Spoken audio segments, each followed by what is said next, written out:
Shalom semuanya, selamat datang dalam keluarga Allah. Di ibadah hari ini, Royal Rock yang Adult. Saya percaya hari ini adalah hari yang penuh dengan sukacita karena Allah telah memberikan anugerah bagi setiap kita orang percaya dengan menyatakan kasih dan setianya untuk setiap kita. So mari kita buka hati pada ibadah hari ini. Karena sebagaimana firman Tuhan dalam Mazmur 100 ayat 4-5 berkata, masuklah melalui pintu gerbangnya dengan nyanyian syukur, ke dalam pelatarannya dengan puji-pujian. Bersyukurlah kepadanya dan pujilah namanya, sebab Tuhan itu baik. Kasih setianya untuk selama-lamanya dan kesetiaannya tetap turun-temurun. Kita semua adalah anggota keluarga kerajaan Allah. Dan ini adalah berkat terbesar yang dilimpahkan untuk orang percaya oleh kasih karunia Kristus. Jangan merasa cukup untuk menjadi tamu di dalam keluarga. Karena tamu hanya datang dan pergi. Kita semua memiliki peran penting di dalam gereja Tuhan. Saatnya kita ambil bagian, tertanam, bertumbuh, dan berbuah lebat di kerajaan Allah. Tentu saja kita tidak ingin melewatkan apapun dari ibadah ini. Kita sama-sama mau menikmati rangkaian ibadah dan menerima kebenaran firman Tuhan dengan baik. Maka dari itu kita perlu menyiapkan hati, juga kita perlu menyiapkan fisik dengan baik. Mari gunakan waktu sebelum ibadah ini dengan bijak, supaya kita menikmati keseluruhan ibadah royal dengan baik. Setiap daripada kita dimampukan Tuhan untuk membangun budaya dan menjadi inspirasi untuk sesama kita. Satu budaya yang baik dalam ibadah adalah saat kita melangkahkan kaki dan memilih duduk di depan. Saya percaya dengan langkah sederhana ini akan menjadi inspirasi bagi sesama untuk menikmati indahnya persekutuan dengan Tuhan dalam keluarga kerajaan Allah. Melalui karya salib dan kuasa kebangkitan Kristus, kita dijadikan satu di dalam keluarga kerajaan Allah, di mana kasih Allah dinyatakan secara sempurna di tengah-tengah kita. So, Royals, mari kita nyatakan kasih Allah yang begitu murni dengan saling melayani satu dengan yang lain. Karena Kristus terlebih dahulu melayani kita dan Dia juga akan memampukan kita untuk saling melayani di dalam keluarga kerajaan Allah. Royals, inilah bukti kasih Tuhan. Dia memanggil kita hari ini untuk beribadah bersama sebagai satu keluarga Allah. Percayalah bahwa seluruh rangkaian ibadah dari awal sampai akhir dan siapapun yang berbicara di mimbar ini adalah alat Tuhan untuk menyatakan kemuliaannya, menyampaikan firman-Nya, dan memberitakan kabar baiknya yang akan mengubah kita semakin serupa seperti Kristus. Kami Royal Pastoral Team sangat percaya bahwa kita akan pulang dengan hati yang baru, yang semakin mencintai Kristus, lebih daripada mencintai diri sendiri. Royals, God is our Father and we're all one big family in Christ. And these are from our hearts to yours. Royals, Happy Sunday semuanya. Boleh dong kasih senyuman ke kanan kirinya, bilang Happy Sunday. Selamat beribadah. Hari ini kita mau beribadah kepada Tuhan Allah yang hidup. Royals, kita mau belajar lagu baru. Judulnya Holy Forever.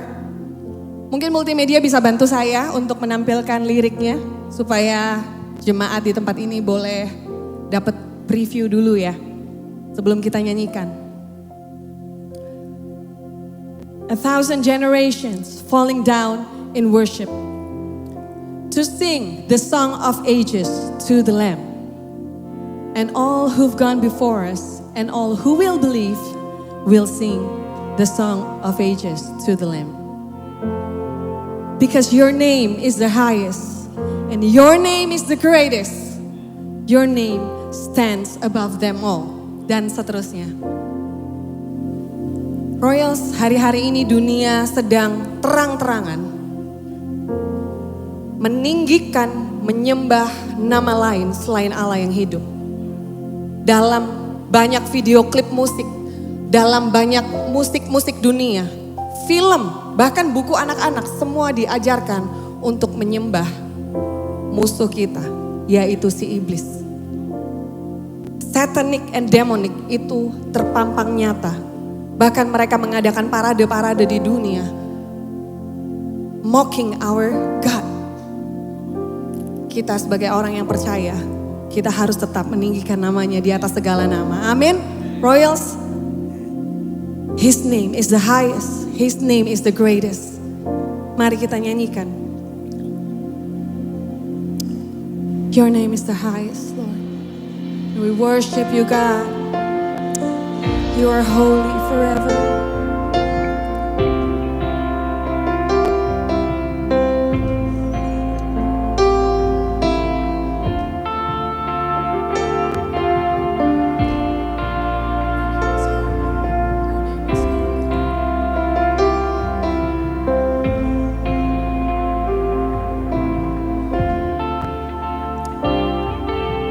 Thousand generations falling down in worship to sing the song of ages to the Lamb.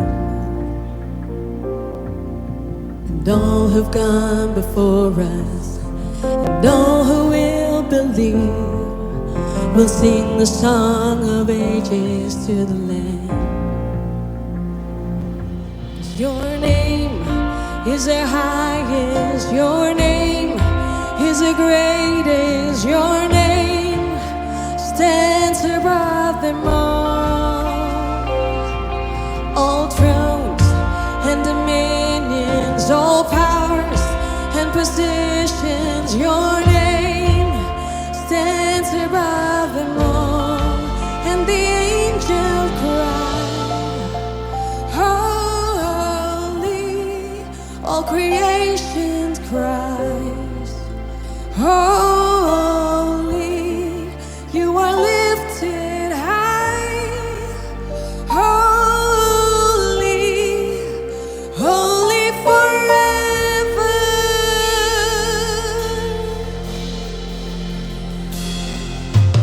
If you've been forgiven, if you've been redeemed, sing the song forever to the Lamb. Amen.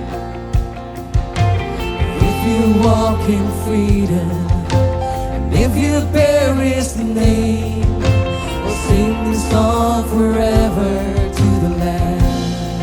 Oh, we'll sing the song forever and amen. And the angels rise.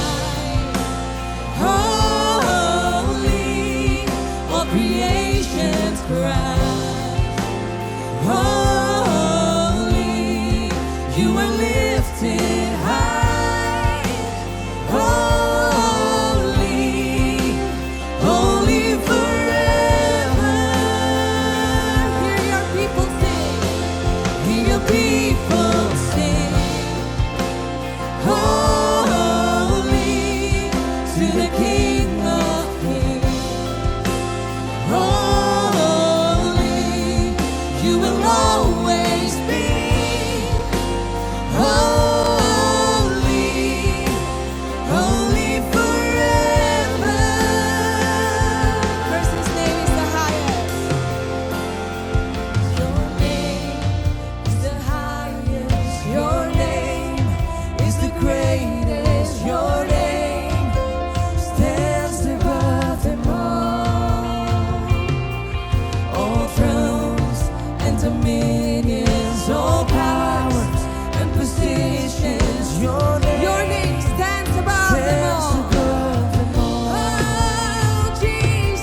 Mari deklarasikan. That He will always be holy forever. Kita umatnya, kita perlu meninggikan namanya. Sebab dunia sedang jatuh ke dalam penyembahan selain kepada Allah kita. You are holy God, you are holy Lord. And your name is worthy to be praised. You're the highest, you're the greatest. Tidak ada yang melebihi Engkau Tuhan. Tidak ada yang melebihi kekuasaan-Mu. Your power, your dominion. Forever and Yes. ever. And you will always be holy, holy forever. You will always be holy, holy forever. Di sini kami umat-Mu meninggikan nama-Mu. Di dalam nama anak-Mu Yesus Kristus. Nama yang tertinggi, nama yang layak dipuji. Terima kasih, mari Royal semua yang siap memuji Tuhan lebih lagi katakan. Amin. Amin. Woo. Royals, boleh sapa kanan kirinya, katakan jangan pernah lelah untuk melayani Tuhan. Jangan pernah lelah. Yes, karena Tuhan bersama dengan kita.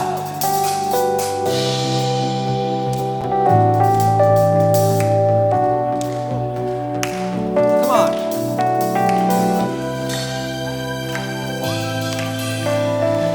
Sama-sama kita katakan. Jangan lelah bekerja di ladangnya Tuhan. Roh Kudus yang beri kekuatan, yang mengajar dan menopang. Tiada lelah, tiada lelah bekerja bersamamu Tuhan, yang selalu mencukupkan akan segalanya.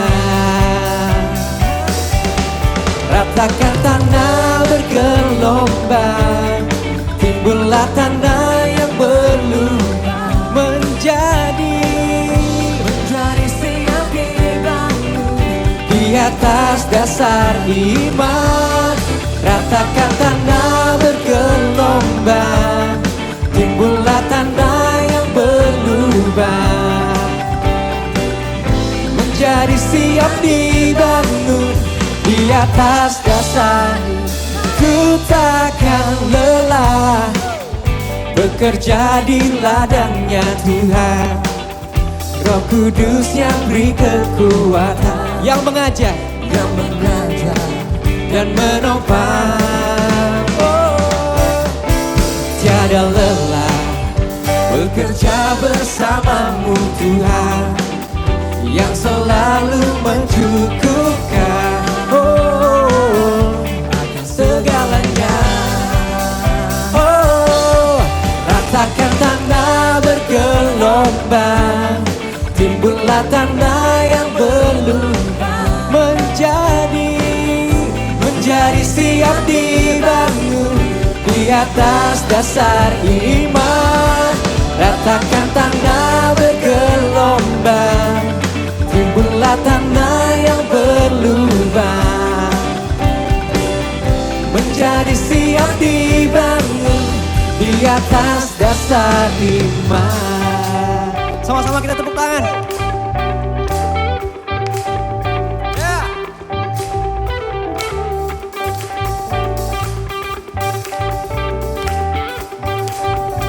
Come on. Jangan lelah bekerja di ladang Tuhan. Tiada lelah bekerja bersamamu. Ratakan tanah bergelombang, timbullah tanah yang berlubang, menjadi siap dibangun di atas dasar iman. Ratakan tanah bergelombang, timbullah tanah yang berlubang,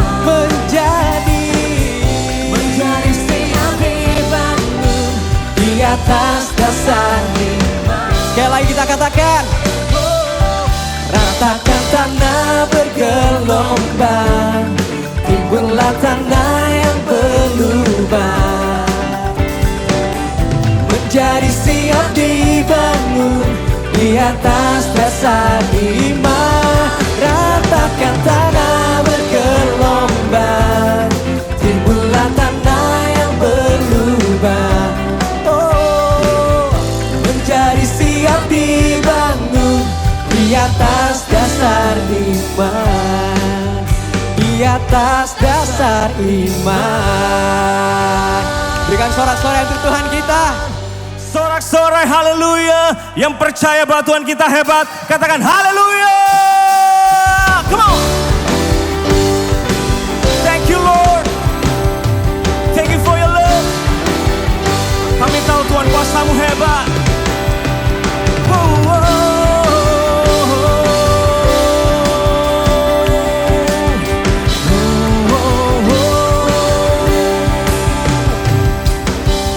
Kau menang dalam hidupku, kuasa-Mu sanggup menghancurkan kutu. Kau kalahkan maut dan taklukkan dunia. Ku bersorak serukan Kau yang terhebat. Kasih-Mu, kasih-Mu nyata di dalam hidupku. Kau selamatkanku dan tebus dosaku. Kaulah yang terbaik, kuasa-Mu sempurna. Juru selamatku yang bertata selamanya. Come on Royals, Kaulah Tuhan, kebenaran yang hidup, yang berkuasa. Selamanya di dalamku Kau terhebat. Ku bersorak, tinggikan yang wanita. Amin.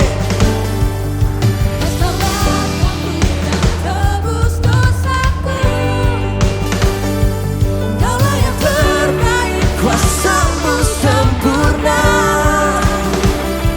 Juru selamatku yang bertata selamanya. Kaulah Tuhan, amin. Kebenaran yang hidup, yang berkuasa. Selamanya di dalamku. Kaulah Tuhan, kebenaran yang hidup, yang berkuasa. Selamanya di dalamku Kau terhebat. Amin. Ku bersorak, tinggikan nama-Mu. Everybody clap your hands in the air, come on.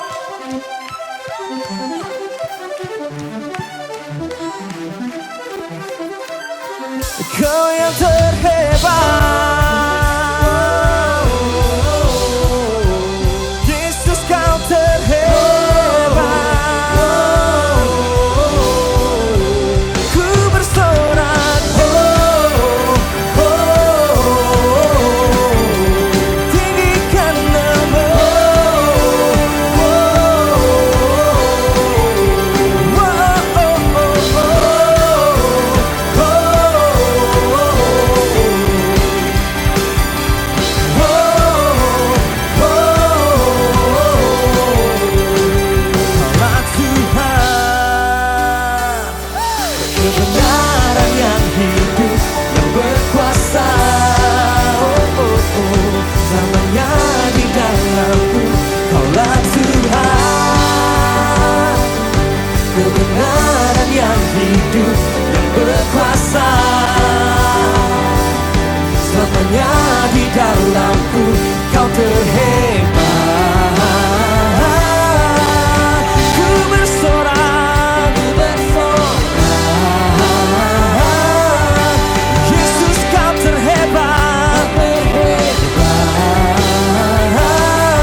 Shalom semua warga kerajaan.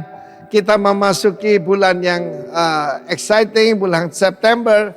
Dan kita lanjutkan tema yang dari bulan yang lalu tentang love one another. Sekarang, love that changed the world. Ada satu pribadi yang mengubah dunia. Seorang yang sangat sederhana, yaitu seorang nelayan dari Galilea 2000 tahun yang lalu. Dan dia adalah Simon Petrus. Dalam Matius 18 ayat 21 kita melihat apa yang diajarkan Yesus. Sampai orang ini jadi pribadi yang mengubah dunia, ya. Kemudian datanglah Petrus dan berkata kepada Yesus, Tuhan, sampai berapa kali harus mengampuni saudaraku jika ia berbuat dosa terhadap aku? Dosa itu kepada Tuhan, ya, pelanggaran firman Allah, tapi berbuat salah kepada aku. Sampai 7 kali kah? Bagian lain dalam sinopsis Gospel mengatakan dalam sehari. Yesus berkata padanya, bukan aku berkata padamu bukan sampai 7 kali, melainkan sampai 70 kali 7 kali. Kalau Anda pernah ke rumah saya, maka di depan garasi ada plat nomor yang tidak ada di dunia, yaitu DK, saya ada di Bali, ya, DK 70 X7X, jadi 70 kali 7 kali. Bahkan orang yang membuat plat nomor ini heran. Kok mana ada nomor seperti itu? Ada dalam firman Tuhan. And this is the key. Yaitu pengampunan tanpa syarat, ya, tanpa ada batas. Kesalahan daripada Petrus adalah menghitung kesalahan orang. Dia mungkin ada bermasalah menurut saya dengan Yakobus Yohanes ini, ya. Rekan sepelayanan. Perhatikan sana, saudaraku. Karena kita tahu satu kebenaran bahwa lebih mudah ngampuni orang di luar daripada yang dekat dengan kita, yang serumah dengan kita, yang seranjang dengan kita, yang sepelayanan dengan kita. Tapi Yesus mengatakan 70 kali 7 kali, 490 kali, artinya tidak terbatas, saudara. Karena 7 adalah angka sempurna, 10 angka lengkap, ya. Jadi saudara yang kasih Tuhan, kita lihat bahwa kasih semacam itu tidak ada di dunia ini. Itu cuma datang melalui kasih karunia Tuhan Yesus. Karena itu di dalam hidup saya juga mencoba meniru dengan pertolongan Tuhan tentu saja. Sebab untuk ngampuni tidak mudah. Saya orang Surabaya, saudara, dan hitungan kesabaran cuma 2 kali. Dan ketiga kali itu, saudara, ya, itu sudah waktunya untuk membalas. Tetapi di dalam Tuhan, saya melihat bagaimana Petrus yang sumbu pendek itu, ya, kesalahannya dia menghitung, seharusnya dia menghapus. Jadi kalau ada kata-kata yang tidak baik datang ke handphone saya, ya saya delete saja, saya tidak simpan. Buat apa nyimpan sampah, saudara? Jadi kalau saudara mau jadi pribadi yang merubah dunia, kita lihat nelayan dari Galilea ini, ya, dia mendapat pelajaran. Dan kemudian ada cerita tentang seorang raja yang mengampuni hambanya yang punya hutang yang tidak bisa dibayar. Tetapi ketika dia tidak mau mengampuni, bahkan dia mencekik temannya, sesama temannya, maka dia kembali dilakukan hukum keadilan, bukan kasih karunia. Dan dia diserahkan pada algojo. Kalau saat ini mungkin ada yang daripada Anda mendengar dan saudara merasa seperti siksa algojo. Badanmu sakit semua, engkau mengalami kerugian demi kerugian. Coba periksa, mungkin ada yang belum Anda ampuni. Jadi bukan pelayanan kelepasan, ya, pelayanan melepaskan. Ketika engkau melepaskan pengampunan, kasih karunia Tuhan datang padamu. Kiranya Tuhan memberkati kita semua. Jadilah pribadi yang mengubah dunia dalam nama Yesus. Amin. Shalom Royals Family. Wow, senang sekali kita semua bisa berdiri, senang sekali ya saya dan Pak Ivan bisa berdiri di tempat ini untuk menyambut Anda semua. Dan saya juga senang sekali kita semua bisa berkumpul di tempat ini untuk beribadah bersama-sama. Baik Royal, sekarang kita akan masuk ke dalam sesi persembahan. Saya pimpin di dalam doa. Bapa di dalam surga, terima kasih untuk perkenanan-Mu kepada kami hari ini. Kami tahu Engkau Bapa yang mengenal setiap pribadi dalam diri kami, apapun itu. Ya Tuhan, kini saatnya kami akan membawa persembahan. Kami tahu persembahan ini adalah wujud dari kebenaran firman-Mu dan wujud dari iman kami bahwa Engkau mengatur setiap hal dalam kehidupan kami, termasuk finansial kami. Ya Tuhan, kiranya persembahan yang akan kami bawa ini akan selalu berkenan kepadamu dan menjadi perpanjangan tanganmu untuk pekerjaanmu di muka bumi ini. Kami siap membawa persembahan, di dalam nama Tuhan kami telah berdoa. Haleluya, amin. Baik, silakan memberikan persembahan. Hari ini ada persembahan pembangunan. Untuk persembahan pembangunan bisa dimasukkan lewat amplop, dan juga untuk persembahan reguler bisa dimasukkan lewat kantong yang sudah disebarkan oleh usher. Baik, Royals, seperti yang Anda lihat, hari ini saya tidak sendiri, ya. Hari ini ada sosok di sebelah saya yang merupakan, supporternya banyak ya, yang merupakan debut pertama sebagai seorang greeter di Royal. Nah, wow, saya bisa melihat supporternya banyak sekali, dan sepertinya saya bisa melihat supporternya kayaknya banyak dari anggota-anggota KC-nya ya. Bahkan Ibu Gembala Komselnya juga sudah siap di depan. Nah, boleh langsung diperkenalkan siapa namanya dan mungkin dari KC mana? Ya, silakan. Oke, terima kasih Claudia. Yes. Sebelum saya mengenalkan diri saya, terima kasih para fans-fans saya yang sudah mendukung saya. Ya, terima kasih ya. Oke, perkenalkan nama saya Ivan Indra Kusuma. Saya anggota baru dari Greeters Royal Family. Dan saya tertanam di KC Swag. KC Swag, yes. KC Swag itu adalah Gembala Komselnya Ko Stephen Juwana ya. Benar sekali. Benar banget. Nah, ngomong-ngomong tadi soal KC ya. Nah, kami sangat mensupport banget semua di sini untuk bisa tetap bergabung di dalam KC. Mungkin bagi Anda ada yang belum bergabung di dalam KC, mari kita bergabung dalam KC dan juga bisa melayani di rumah kita ini. Nah, mungkin kalian masih banyak yang bingung ada KC apa saja di Royal. Ko Ivan mungkin bisa menjelaskan kira-kira bisa mendapatkan informasi ini lewat mana? Oke, untuk info KC setelah selesai ibadah, mungkin jemaat yang baru pertama kali datang atau jemaat yang udah setia di sini bisa keluar, di depan ada KC booth. Nanti jemaat akan dilayani untuk mendapatkan info-info KC apa aja yang ada di sini, dan kami harapkan jemaat di sini bisa tertanam maupun juga bisa melayani ya. Yes, benar banget. Nah, jangan lupa nanti kalau memang mau cari tahu tentang KC langsung aja di depan setelah ibadah.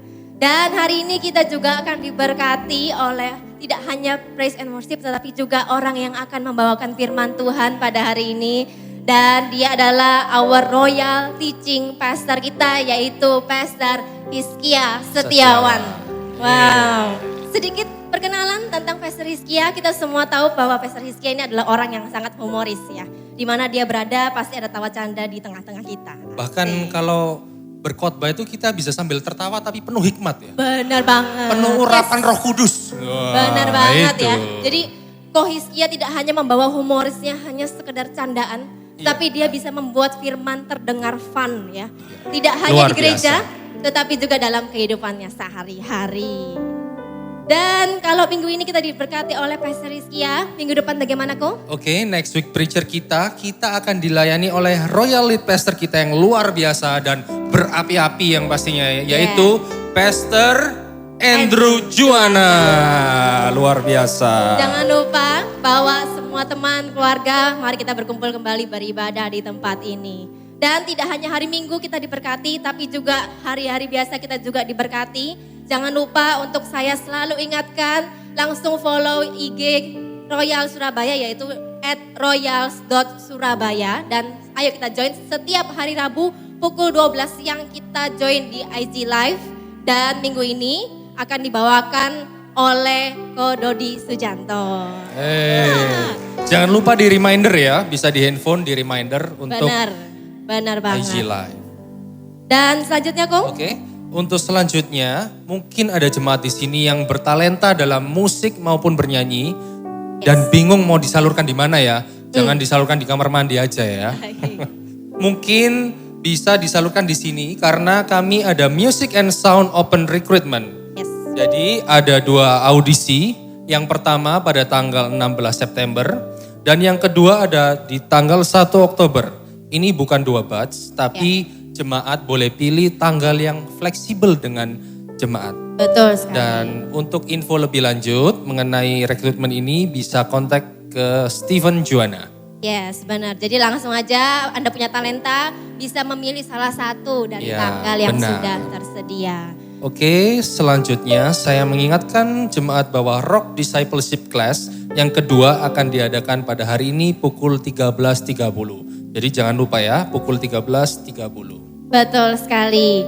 Nah, kalau juga tadi ada Music Open Ministry, kemudian ada Discipleship Class. Nah, ini juga pengumuman untuk para wanita-wanita yang sudah menikah. Nah, untuk para wanita-wanita yang sudah menikah di tanggal 19 Oktober 2023 akan ada acara bernama The Word of a Married Woman ya. Tanggal 19 Oktober 2023, acara ini dalam rangka 19 tahun anniversary dari Messianic Woman Ministry. Nah, jangan lupa untuk hadir untuk para wanita-wanita yang sudah menikah, yaitu pukul 9 pagi sampai 12 siang, tempatnya di tempat ini, GBI Rock Royal Resident, dan kita akan dilayani oleh Pendeta Sandy Sujak dan Pastor Iliana Widodo. Baik.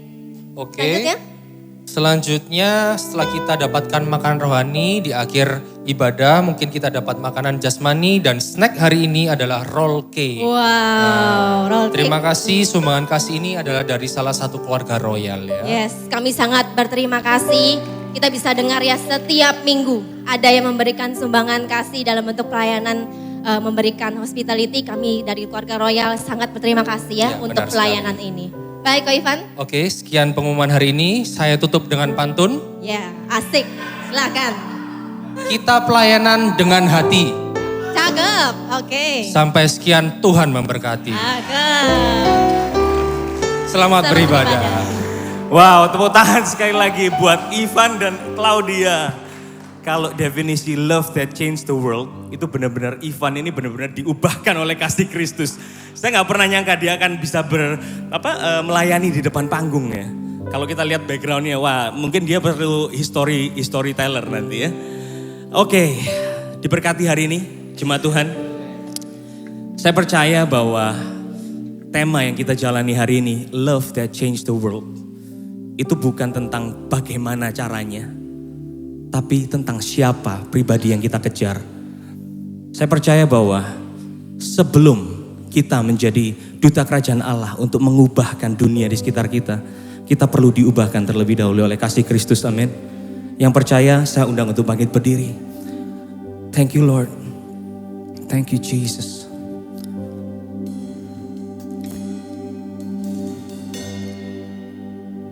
Kami percaya Tuhan, bahwa pribadi-Mu itu yang terutama dalam hidup kami. Pribadi-Mu Tuhan, yang sempurna itu tinggal di dalam kami. Thank you Jesus, thank you Jesus, thank you Jesus.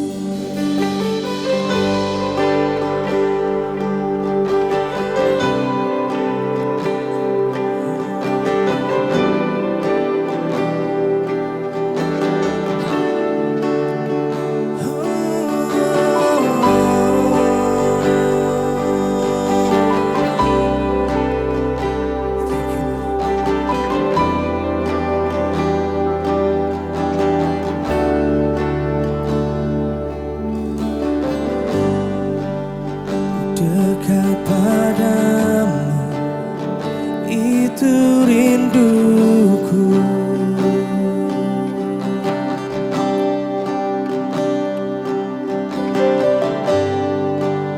Setiap kataku kau pun menunggu.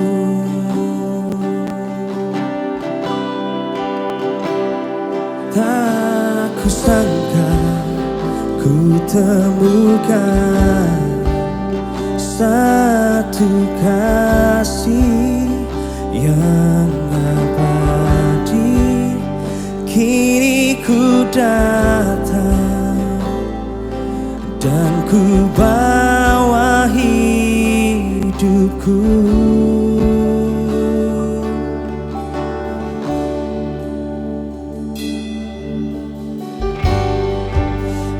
Dekat padamu itu rinduku.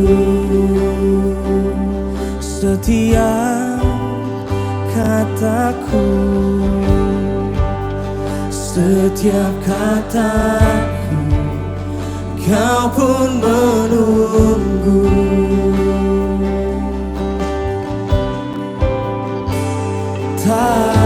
ku sangka ku temukan satu kasih yang abadi.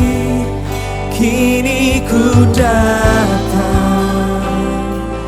dan ku bawa hidupku.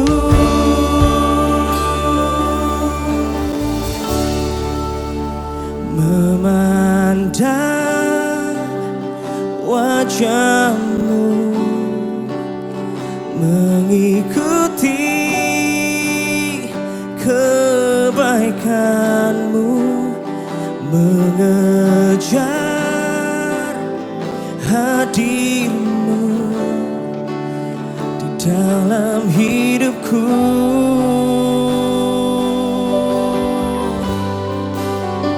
Membawa sembahku, menyatakan kebesaranmu, mengejar hadirmu di dalam hidupku.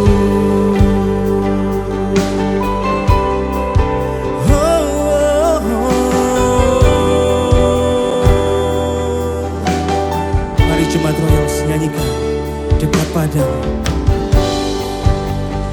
Dekat padamu, itu rinduku. Yes, Lord.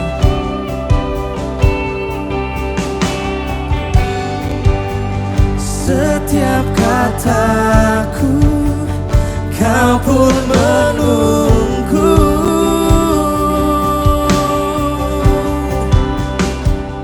Tak kusangka ku temukan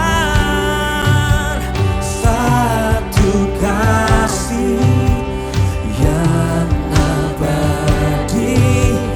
Kini ku datang dan ku bawa hidupku.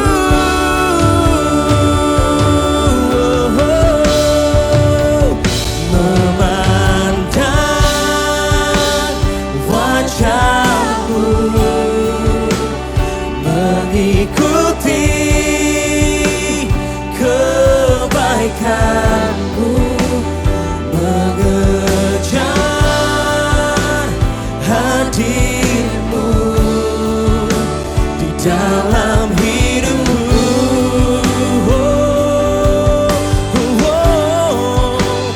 Membawa sembahku, menyatakan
Pribadi-Mu yang sempurna itu tinggal di dalam kami Tuhan. Efesus 3 ayat 17-19 berfirman, sehingga oleh iman-Mu Kristus diam di dalam hatimu dan kamu berakar serta berdasar di dalam kasih. Aku berdoa supaya kamu bersama-sama dengan segala orang kudus dapat memahami betapa lebarnya dan panjangnya dan tingginya dan dalamnya kasih Kristus, dan dapat mengenal kasih itu sekalipun ia melampaui segala pengetahuan. Aku berdoa supaya kamu dipenuhi di dalam seluruh kepenuhan Allah. Thank you Jesus. Terima kasih buat pribadi yang tinggal di dalam kami itu, sehingga kebaikan, your goodness and favor always around us. Thank you Jesus.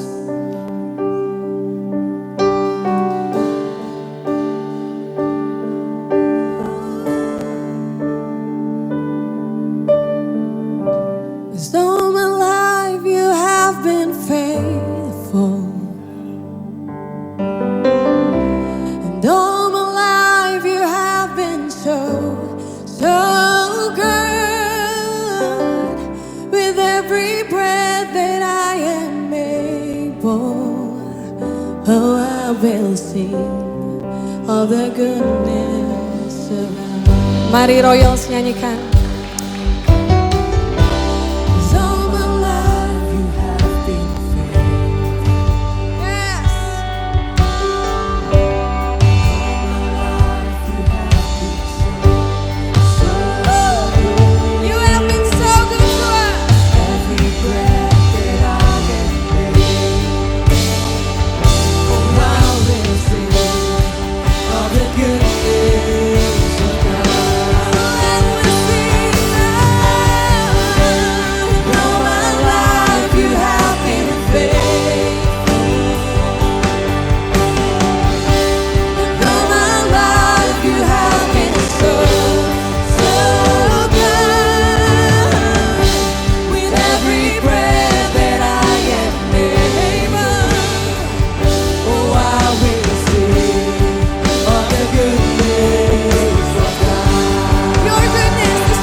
will sing of the goodness of God. Come on and sing.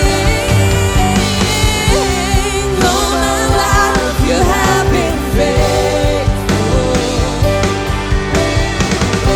and all my life you have been so good. Every breath that I am able, oh, I will sing of the goodness.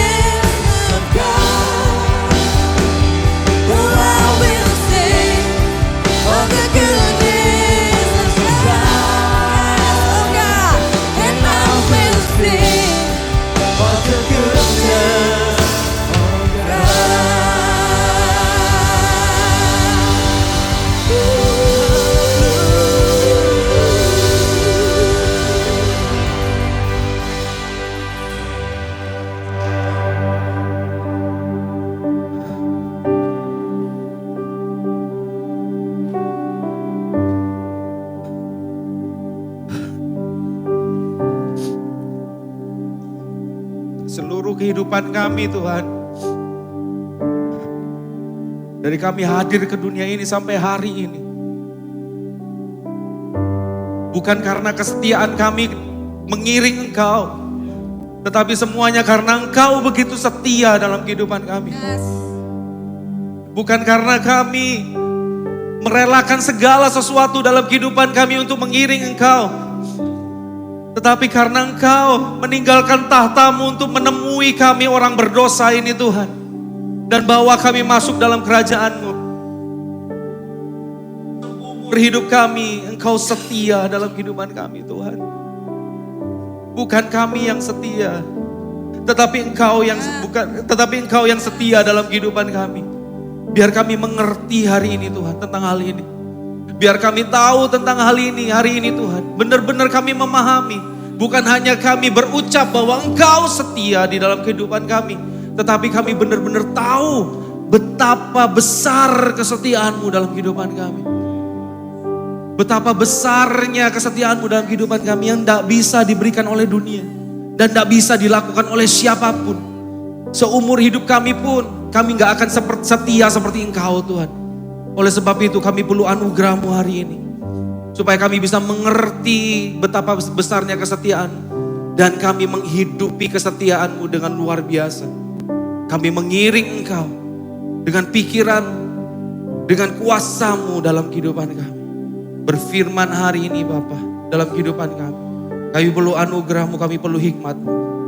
Hamba-Mu penuh dengan kekurangan, hamba-Mu penuh dengan kelemahan. Tetapi biarlah Injil kerajaan-Mu yang hamba-Mu sampaikan. Karena hamba-Mu memiliki keyakinan yang teguh bahwa Injil adalah kekuatan Allah yang menyelamatkan bagi setiap orang yang percaya. Dan kami percaya Injil-Mu sanggup mengubahkan kehidupan kami. Kami percaya Injil-Mu juga diberitakan melalui kehidupan kami. Dan banyak orang diubahkan melalui kehidupan kami. Nama-Mu dipermuliakan. Terima kasih Tuhan buat semuanya. Segala pujian, segala hormat hanya bagi nama-Mu. Dalam nama Tuhan Yesus kami sudah berdoa dan bersyukur. Haleluya. Amin. Haleluya. Silakan duduk Royals. Boleh kasih tepuk tangan buat tim Present Worship hari ini. Luar biasa juga. Saya juga, waduh, ini gunanya penolong saudara. Terima kasih istri. Tuh ini ada apa nih? Haleluya. Saya mau menyapa teman legend saya OB hadir hari ini. Ini adalah koordinator PAW untuk satelit Royal. Welcome OB. Selamat datang dan Ivan juga keren banget Ivan hari ini makan bakwan sisa kemarin. Cakep. Gitu dong, ayo dong makan bakwan sisa kemarin. Ivan kamu keren. Well, saya sampai mana tadi? Oke, anyway. Saudara, hari ini saya akan kita sama-sama bahas soal Yunus. Saudara tahu tentang Yunus? Kayaknya dari semua orang di tempat ini yang paling tahu tentang Yunus adalah Ko Andrew dan Stephen. Karena dulu orang kerjanya ada yang namanya Yunus. Anyway. Salah ya. Oke. Kalau kita lahir sebagai orang Kristen dan kita rajin ke sekolah minggu, dan kita meninggalkan Doraemon, Power Rangers dan segala macam, paling enggak ya, kita bisa tahu tentang kisah tentang Yunus ini, kita mendengarkannya itu 5-10 kali sepanjang hidup kita ya, sampai sekarang ini ya. Sampai anak 2, anak 1 itu, wah, kita akan mendengarkan kisah Yunus itu dengan sangat luar biasa. Tapi buat saudara yang baru pertama kali mengikut Tuhan, jadi orang Kristen, dan belum tahu tentang Yunus, saya kasih ringkasan ceritanya. Jadi ada nabi yang namanya itu Yusuf bin Amitai. Dia didatangin oleh Tuhan dan Tuhan memberikan perintah pada dia untuk pergi ke Niniwe. Tugasnya apa? Tujuannya apa? Memberitakan firman Tuhan kepada orang-orang yang ada di Niniwe. Bukan hanya memberitakan ini, bukan hanya memberitakan firman Tuhan, tetapi Yunus diminta untuk memberitakan bahwa murka Tuhan akan nyata buat kota Niniwe. Tetapi di samping itu juga Tuhan menjelaskan bahwa bahwa Tuhan akan juga menyatakan anugerahnya pada kota Niniwe. Kota Niniwe ini jahat banget saudara. Dan akhirnya singkat cerita, karena kota Niniwe ini jahat banget, penduduk kota Niniwe jahat banget, Yunus gak mau. Yunus pergi ke Tarsis, dia berlayar ke Tarsis dan apa yang terjadi? Terjadi badai di sana sampai akhirnya Yunus harus dibuang ke laut supaya apa? Untuk menenangkan badai. untuk menenangkan badai dan Tuhan mengirimkan ikan besar. Ingat ya, ada guru sekolah minggu di sini. Jadi yang makan Yunus bukan ikan paus, tapi ikan besar. Ya, gak tahu ikannya seperti apa. Kita nanti waktu di sorga kita tanya sama-sama sama Tuhan. Ya, ikannya seperti apa Tuhan? Kita gak pernah tahu. Dia makan sampai 3 hari Yunus di perut ikan dan akhirnya Yunus dikeluarkan di kota Niniwe. Tuhan gak ganti orang, bayangin. Tuhan gak ganti orang. Tuhan tetap memberikan firman-Nya, memberikan tugasnya kepada Yunus. Yunus mendapatkan second chance. Dan akhirnya singkat cerita, Yunus harus menyampaikan firman Tuhan kepada orang-orang di Niniwe. Firman-nya apa? Kalau kamu gak bertobat, kamu akan dapat murka Allah. Tetapi kalau kamu bertobat, kamu akan dapat anugerah Tuhan. Jadi bertobatlah. Nah, setelah momen ikan besar itu, Yunus langsung pergi memberikan pesan Tuhan kepada Niniwe dengan singkat, padat, dan jelas. Isinya gini, 40 hari lagi maka Niniwe akan ditunggang balikkan. Cuma itu aja. Firmannya cuma itu aja. Nanti saudara bisa baca di pasal yang ketiga. Ya, Yunus pasal yang ketiga.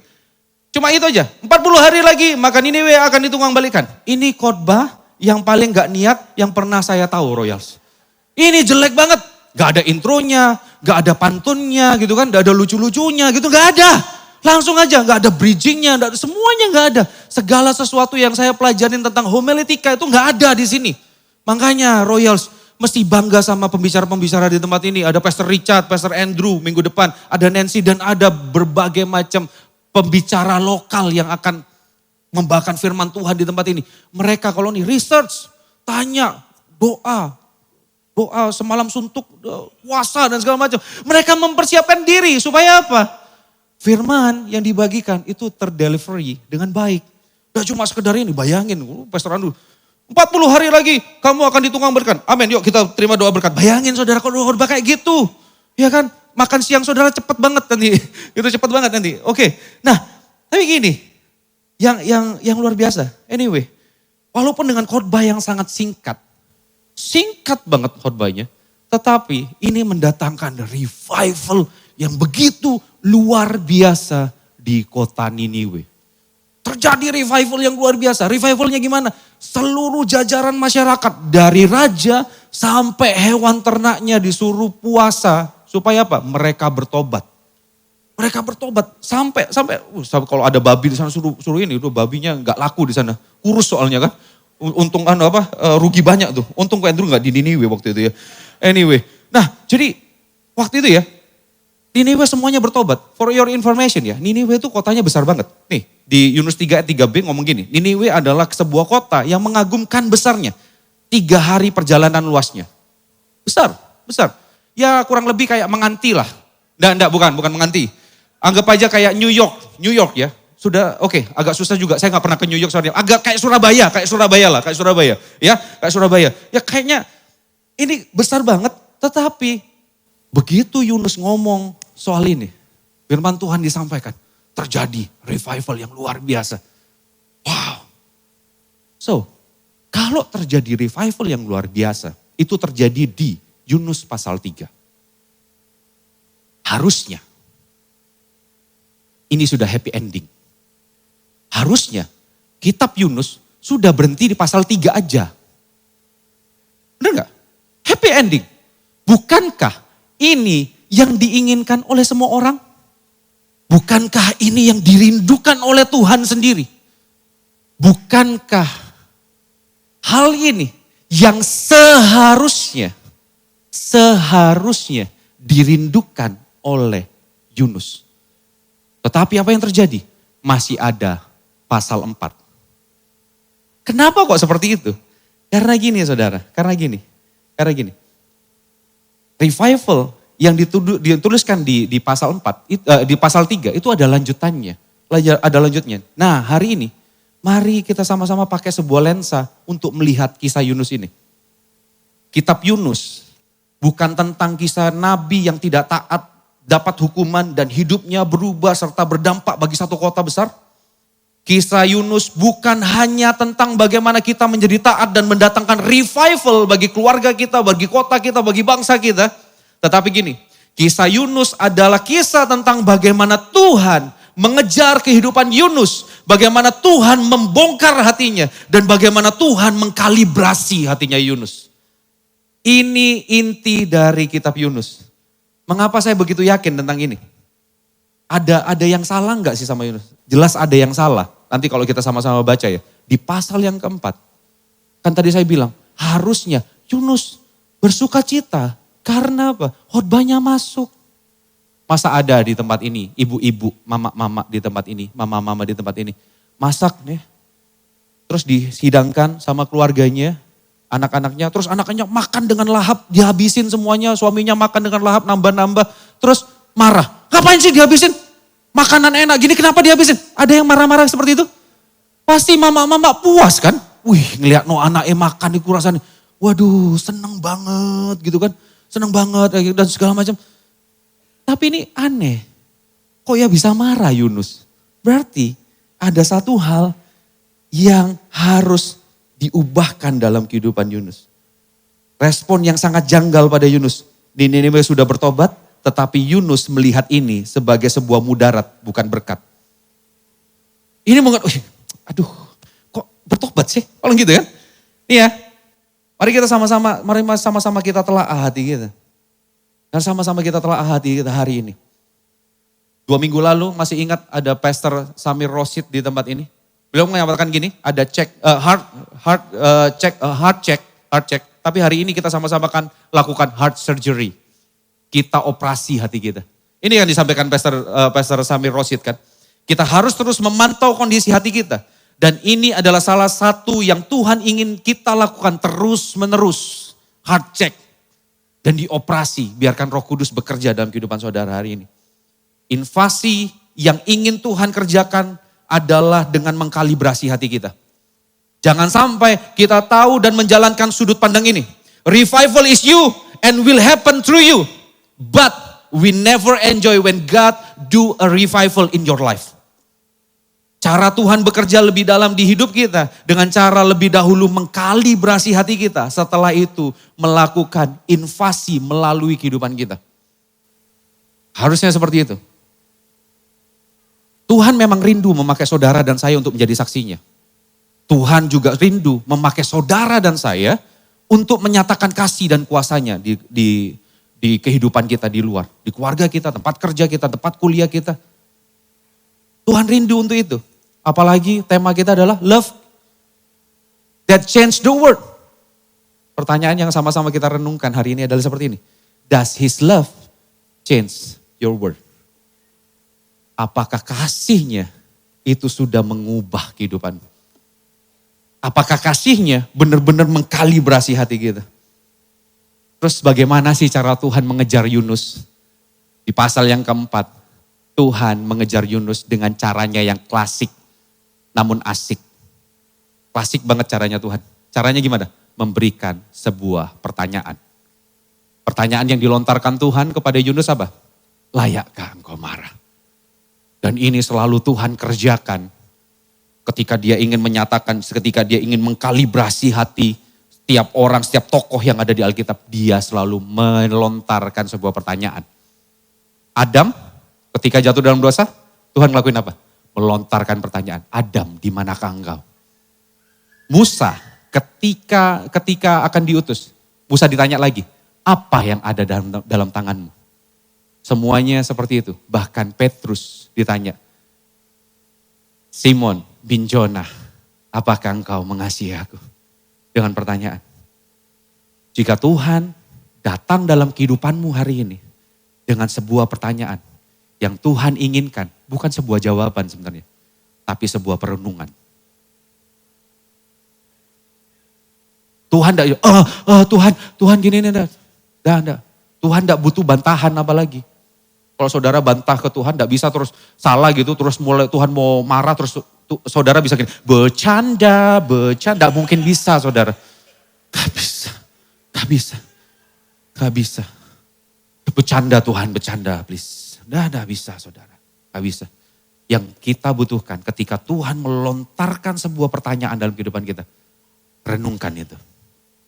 Dan hari ini, apa sih yang mau Tuhan ubahkan dalam kehidupan Yunus? Kehidupan Yunus ini adalah gambaran yang sempurna menurut saya untuk menunjukkan siapa manusia. Manusia termasuk saya dan saudara. So, Saya harap kita semua rendah hati hari ini. Buka hati kita. Biarkan Tuhan mengoperasi hati kita. Saya bagi di dua sermon saya hari ini. Yang pertama adalah pembenaran Yunus. Dan yang poin yang kedua adalah kasih karunia yang mengejar Yunus. Kita buka dulu di Yunus 4 ayat 1 sampai 4. Kita sama-sama baca ya. Yunus 4 ayat 1 sampai 4. 2, 3. Tetapi hal itu sangat mengesalkan hati Yunus, lalu marahlah ia dan berdoalah ia kepada Tuhan, katanya, ya Tuhan, bukankah telah kukatakan itu ketika aku masih di negeriku? Itulah sebabnya maka aku dahulu melarikan diri ke Tarsis, sebab aku tahu bahwa Engkaulah Allah yang pengasih dan penyayang, yang panjang sabar dan berlimpah kasih setia, serta yang menyesal karena malapetaka yang hendak didatangkannya. Jadi sekarang, ya Tuhan, cabutlah kiranya nyawaku, karena lebih baik aku mati daripada hidup. Tetapi firman Tuhan, layakkah engkau marah? Nah, seperti layaknya nabi-nabi lain ya, Yunus ini sangat tahu tentang sifat Tuhan. Yunus sangat memahami isi firman Tuhan, tetapi Yunus gagal untuk mengenal Tuhan dengan benar. Dia cuma tahu. Pengetahuan tidak selalu diikuti oleh pengenalan. Karena apa? Karena untuk sebuah pengenalan harus ada hubungan. Harus ada hubungan. Kita bisa menambah pengetahuan tanpa sebuah hubungan. Tetapi kita tidak akan pernah mendapatkan pengenalan tanpa ada hubungan. Gak mungkin bisa. Harus ada hubungan. Pengetahuan firman yang dimiliki Yunus tidak membuat dia mengenal Tuhan. Gak kenal Tuhan ternyata Yunus ini. Tuhan yang mengutus dia, yang mengirim dia, yang berperkara dalam kehidupannya. Dia mendapatkan pengalaman yang luar biasa sama Tuhan. Kalau saudara baca di Yunus 2, bagaimana dia bergumul di dalam pelut ikan. Tapi tidak mengubahkan dia, tidak membuat Yunus mengenal Tuhan. Jadi saudara kalau mendapat pengalaman, saudara mendapatkan mujizat, tidak berarti kita mengenal Tuhan. Careful. Karena itu, dia berjalan dengan sudut pandangnya sendiri. Dan dengan pembenarannya sendiri. Pembenaran seperti apa sih yang Yunus kerjakan? Yang Yunus nyatakan. Kenapa Yunus begitu benci sama Niniwe dan penduduknya? Niniwe ini itu adalah ibu kota dari bangsa Asyur. Yang mana Asyur pada saat Yunus bertugas sebagai nabi, itu adalah musuh bangsa Israel. Ini alasan utama Yunus benci kepada Niniwe. Benci banget. Karena apa? Nabi itu diutus untuk umat pilihan. Nabi Tuhan ya harusnya menyampaikan firman Tuhan kepada bangsa Israel. Lah ini kok disuruh ke musuhnya bangsa Israel? Doesn't make sense. Gak make sense. Harusnya kok umat Tuhan aja. Kenapa kok ke musuh? Dan yang memperparah kebencian Yunus itu adalah penduduk Niniwe, orang Asyur ini, jahatnya minta ampun. Bagaimana bangsa Asyur memperlakukan musuhnya. Kalau dia menangkap musuhnya, dia akan mengulitinya hidup-hidup. Dikuliti hidup-hidup dan digantung. Dibiarkan sampai mati. Kalau ada menemui, kalau ada menemui wanita yang sedang hamil, perutnya dibelah, janinnya diambil, dan dilempar ke tembok. Dan ada juga tangannya dipotong, kakinya dipotong, dibiarin di padang gurun sampai mati. Bejat banget. Niniwe sangat menyesakkan hati Yunus. Niniwe sangat membuat Yunus benci sampai ke akarnya. Ini bukan bangsa kita, ini musuh dan kelakuannya kayak gitu. Ngapain gua ke sana? Sampai makanya Yunus itu apa sih? Yunus gini, kesimpulannya dia selalu fokusnya kepada dirinya sendiri, apa yang dia rasa. Dia lupa bahwa dia adalah messenger, pembawa pesan. Yang harusnya disampaikan adalah tujuan utama sang pemberi pesan, bukan tentang dia kan. Bukan tentang dia kan, dia harus setia kepada sang pemberi pesan. Nah harusnya gitu, tetapi Yunus pusatnya bukan pada sang pemberi pesan. Pusatnya kepada dirinya sendiri. Coba kita lihat bagaimana cara Yunus berdoa. Ya Tuhan, bukankah telah kukatakan itu ketika aku masih di negeriku. Itulah sebabnya aku dahulu melarikan diri ke Tarsis. Sebab aku tahu bahwa engkau Allah yang pengasih dan penyayang, yang panjang sabar dan berlimpah kasih setia, serta yang menyesal karena malapetaka yang hendak didatangkannya. Ini baru cuma bahasa Indonesia ya. Ada 5 kata aku, tetapi kalau bahasa Ibraninya, bahasa aslinya, ada kata ganti orang pertama. Aku, saya, diriku, itu ada 9 kata ganti. Doanya singkat, tapi full of aku. Aku. Dan yang paling parah gini, saya tunjukkan. Bagian ini ya, bukankah telah kukatakan itu ketika aku masih di negeriku? Kalau di terjemahan Ibraninya bunyinya gini, kataku katakan, itu pakai kata davar. Davar. Ya, bukankah itu perkataanku, davar, ketika aku masih di negeriku? Kata ini sama yang dipakai oleh Tuhan waktu gini, datanglah firman Tuhan, davar, kepada Yunus bin Amitai. Kira-kira kayak gini saudara. Kira gini ya, saya terjemahkan gini ya, saya simpulkan gini. Tuhan ngomong gini, aku memberikan firmanku kepadamu. Dan Yunus lihat ke Tuhan, dan aku pun memberikan firmanku kepadamu. Kira-kira seperti itu. Konyol, tapi kita sering kayak gitu. Menggelikan, tapi kita sering kayak gitu sama Tuhan. Kita sering tuntut Tuhan. Kita menjadikan hidup kita pusat alam semesta. Kenapa kok masih belum berhasil hidupku? Kenapa aku masih belum lulus? Kenapa aku masih belum punya anak? Kenapa aku masih belum whatever? Kita menjadikan hidup kita, Tuhan ayo dong. Ini loh, ini kita datang sama Tuhan seperti itu. Mari kita renungkan tentang hal ini. Spotlight hidup kita adalah diri kita sendiri dengan keinginan, kegundahan, kekecewaan, dan kemarahan kita. Spotlight hidup kita seperti itu. Harusnya spotlight hidup kita adalah Tuhan dengan segala kekuasaan, hikmatnya, keagungan, dan kasihnya. Fokus utama dalam kehidupan kita adalah diri kita sendiri. Maka tanpa kita sadari, kita akan berlaku sebagai Tuhan atas diri kita sendiri. Dan kita berlaku sebagai Tuhan pada orang lain. Ketika pikiran kita berpusat pada diri sendiri, dan kita menggunakan segala sesuatu yang di sekeliling kita untuk memuaskan kita, maka kita akan kehilangan kepuasan sejati yang Tuhan sudah sediakan.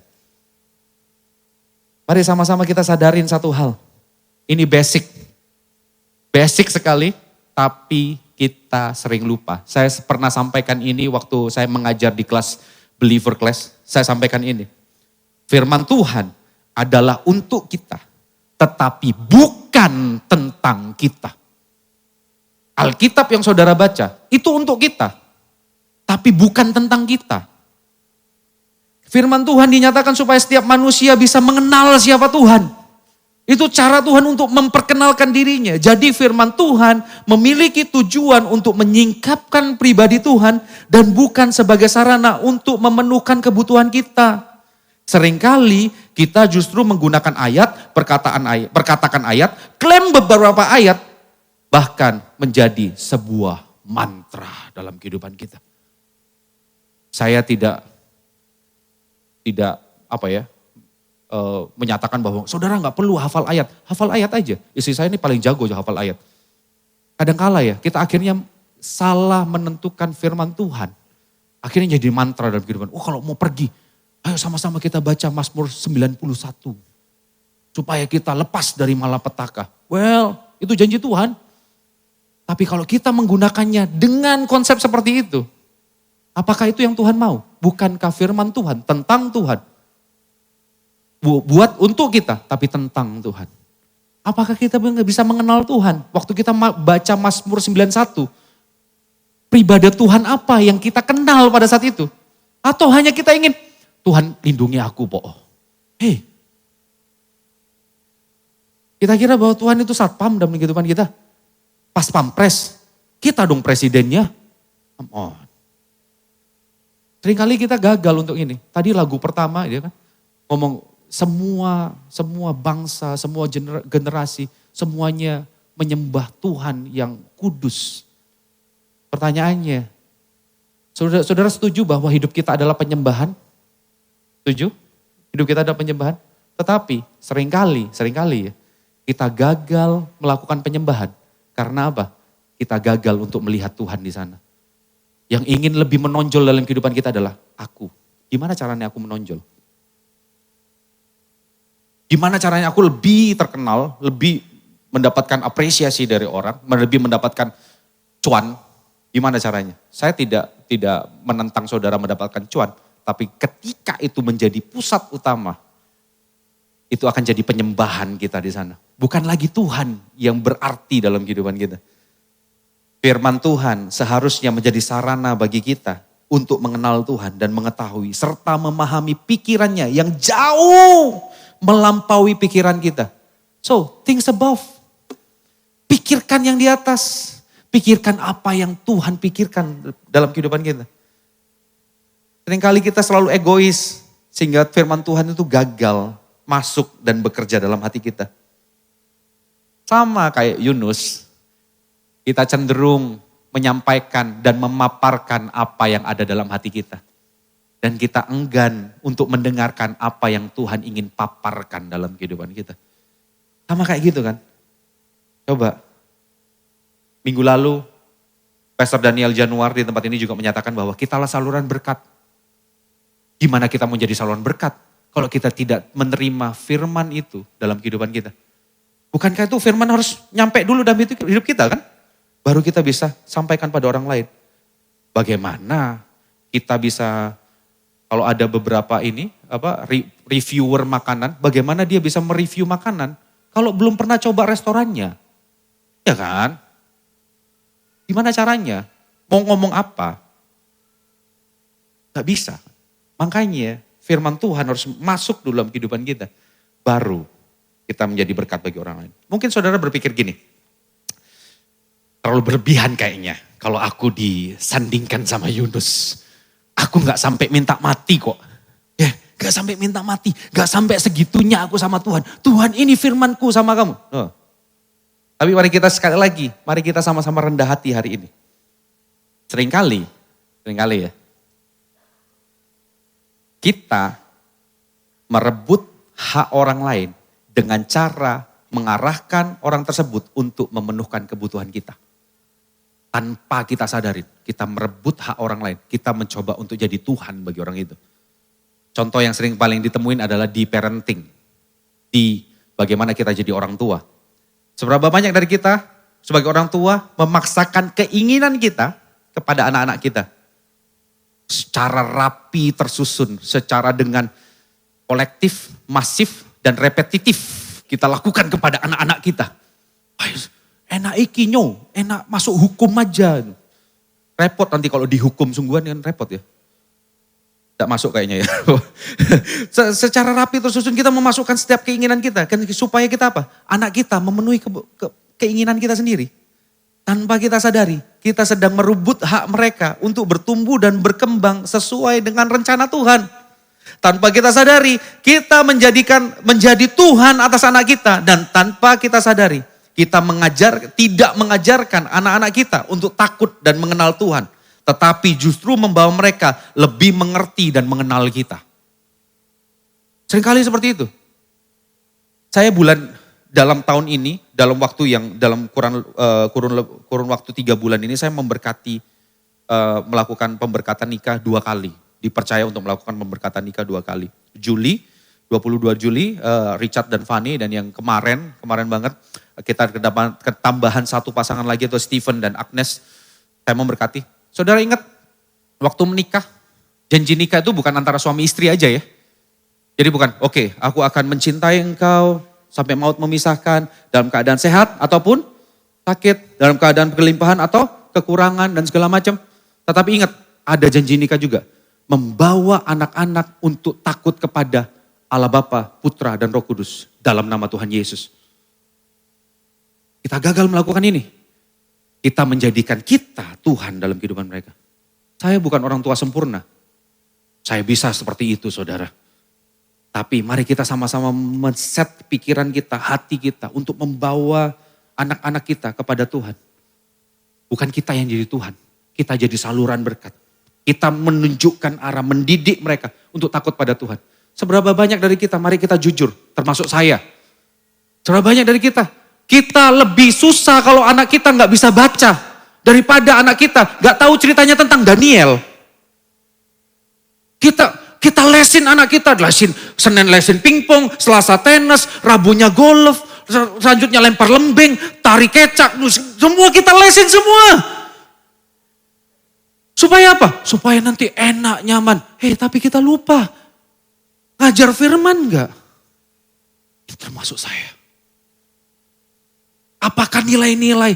Apakah kita hanya mengajarkan nilai moral atau kita mengajarkan nilai kebenaran di dalam kehidupan kita?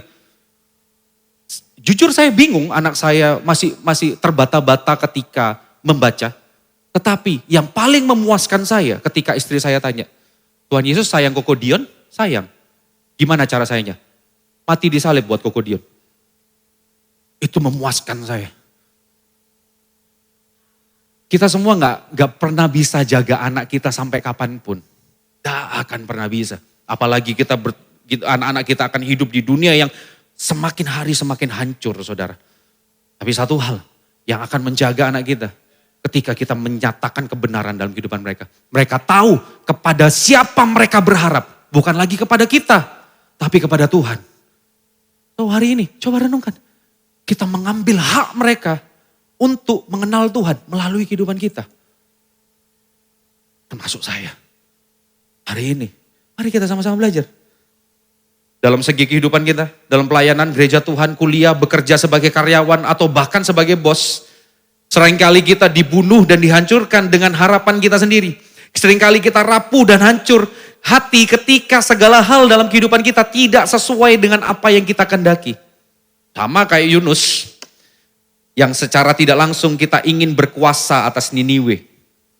Kita pun seringkali ingin berkuasa atas segala hal. Gejala yang muncul dua.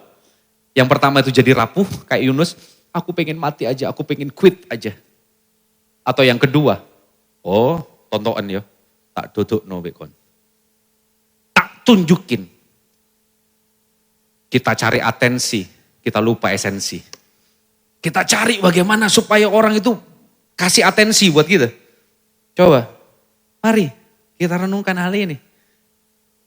Apakah kita dalam hati kita hidup di dalam pembenaran atau kebenaran firman Tuhan. Pembenaran itu fokusnya tentang diri kita. Terlalu egois kita. Hidup kita bukan tentang apa yang bisa kita pikirkan dan usahakan. Tetapi hidup kita tentang apa yang Tuhan sudah selesaikan dalam kehidupan kita. Tuhan sudah selesaikan hal yang paling akut dalam kehidupan kita. Dia yang mengambil kita dari kegelapan menuju terangnya yang ajaib. Masuk di dalam kerajaan Allah. Artinya kita jadi warga kerajaan Allah. Kita masuk di dalam pemerintahannya Allah. Ada di sana. Hidup di dalam pemeliharaan Allah. Awalnya kita ini gak layak untuk terima itu. Tetapi karena syukur kepada Allah. Dia yang terlebih dulu setia dalam kehidupanmu. Dia terlebih dulu setia dalam kehidupanmu. Dia yang mengejar kehidupanmu. Bukan kita yang mengejar Tuhan.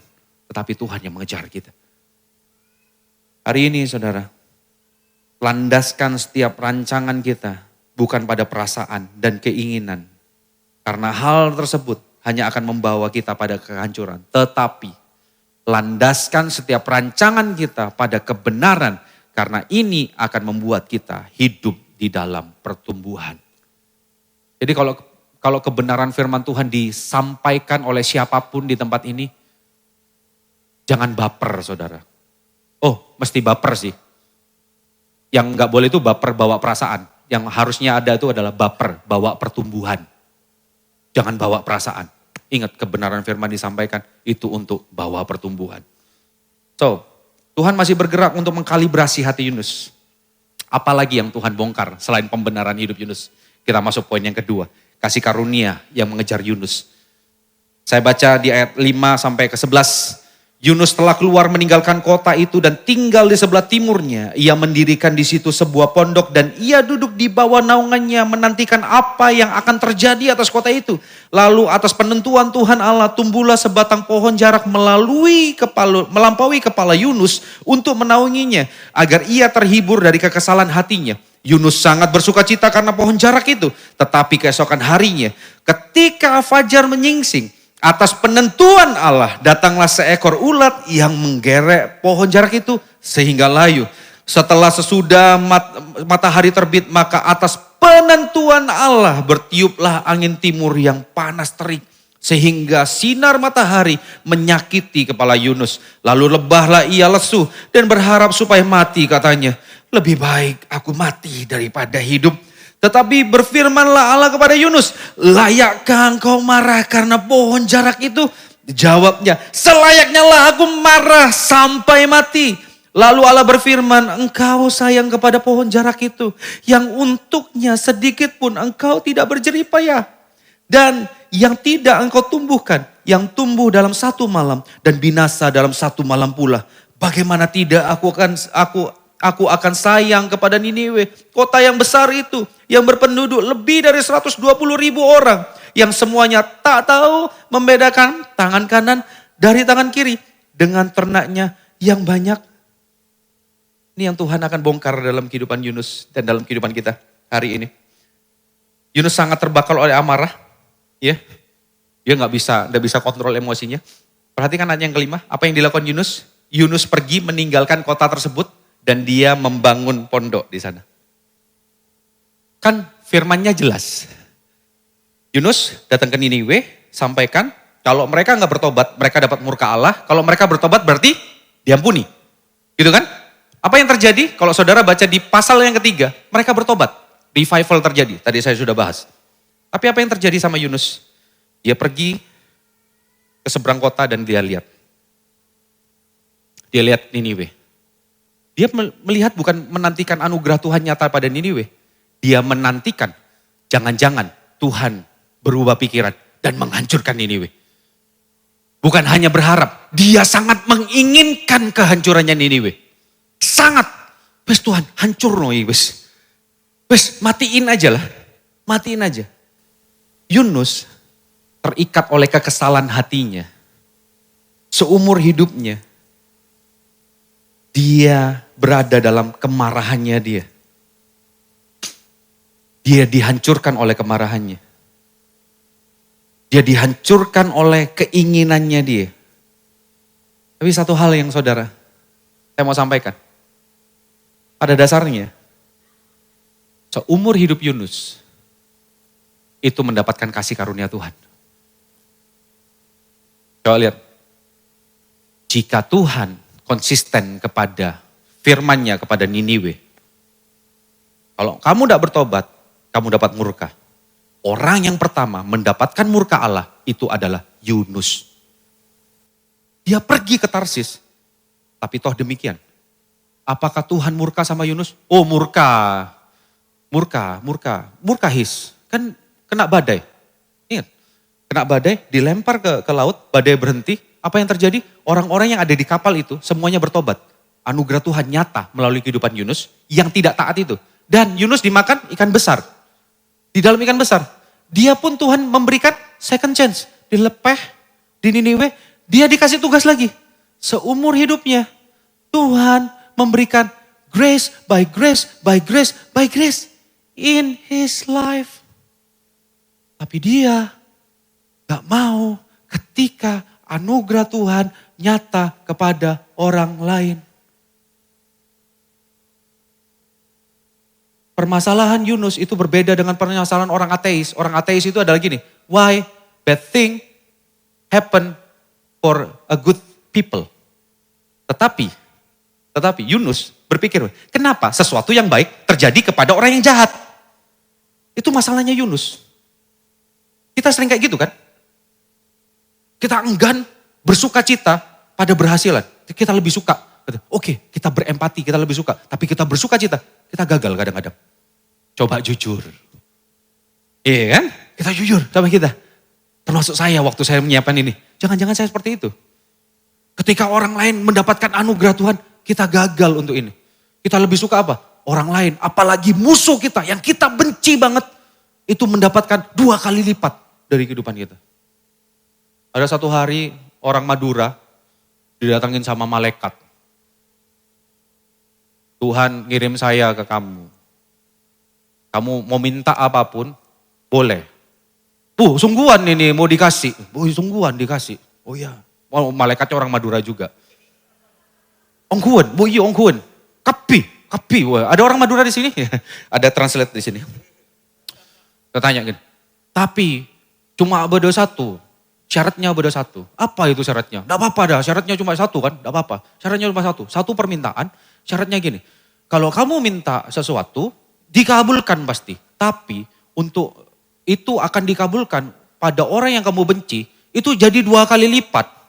Jadi kalau kamu minta 1 M, yang kamu benci dapat 2 M. Oh gitu, iya udah ada apa-apa. Udah apa-apa, wah kamu baik hati. Iya, kamu minta apa? Saya minta istri yang cerewet. Istri yang, wah pokok gak bisa masak, gak bisa dandan.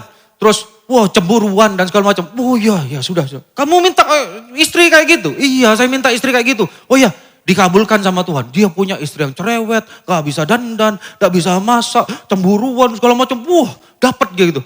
Malaikatnya bingung kan tanya, kamu kok minta gitu? Kan itu menyengsarakan kehidupanmu. Supaya orang saya benci lebih sengsara.